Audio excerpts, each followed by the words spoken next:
Morning, everybody. Slightly different video here. As you can see, I'm not in my usual spot. But after Bruno Fernandes played for Sporting Lisbon last night and everything that happened, I wanted to give you guys an update on what has happened. And the answer is not what we wanted.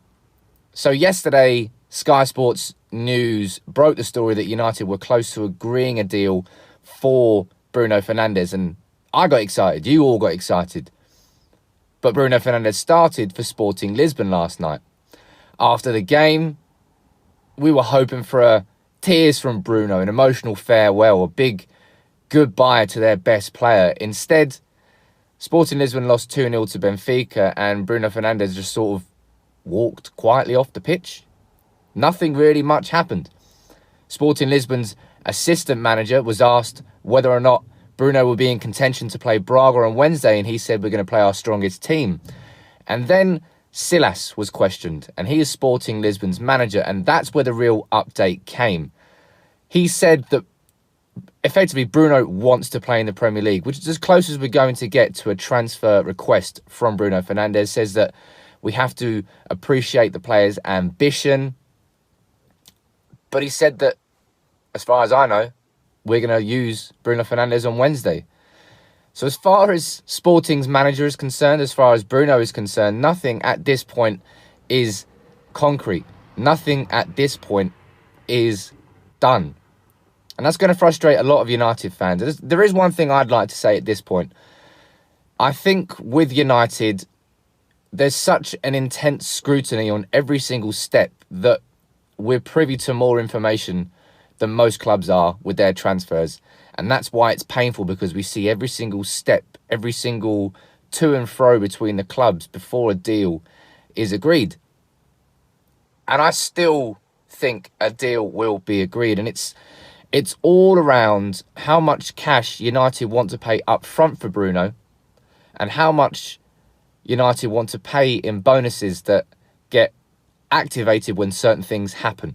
Sporting Lisbon want more up front than United are currently offering. And that is where the delay is coming from. That is where the delay still is coming from. I watched the game last night, Benfica against Sporting, and you saw exactly what Bruno can add to this United team. He may have been playing in the number 10 role, but he was everywhere. All down the left, all down the right, deeper, further up the pitch, making great runs from midfield through to the edge of the box. Had a wonderful 60-yard curling through ball over the top where Sporting hit the post from. He's a very tenacious player. He got fouled, must have been like 5, 6, 7 times, because he's always got the ball at his feet. He's always looking to receive the pass. Some incisive, quick one-touch football from him when needed.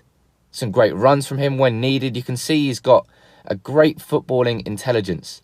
And he's far, far, far better than that Sporting Lisbon team. They were clumsy in comparison to Bruno Fernandes. And he clearly has got the ambition to play in the Premier League. So Bruno wants the move. United want Bruno. Sporting are willing to sell Bruno for the right price, but yet it's still down to the same thing that it was down to 72 hours ago. And at this point, there is no agreement. Sky Sports News, leading the story on Saturday, got me excited, not going to lie. But when you think about it a little bit more, they haven't exactly been leading with information on the Bruno transfer. So how would they know that first on Saturday out of nowhere? Sorry, Friday, when nobody else did? I'm not sure. It's dragging on a bit now.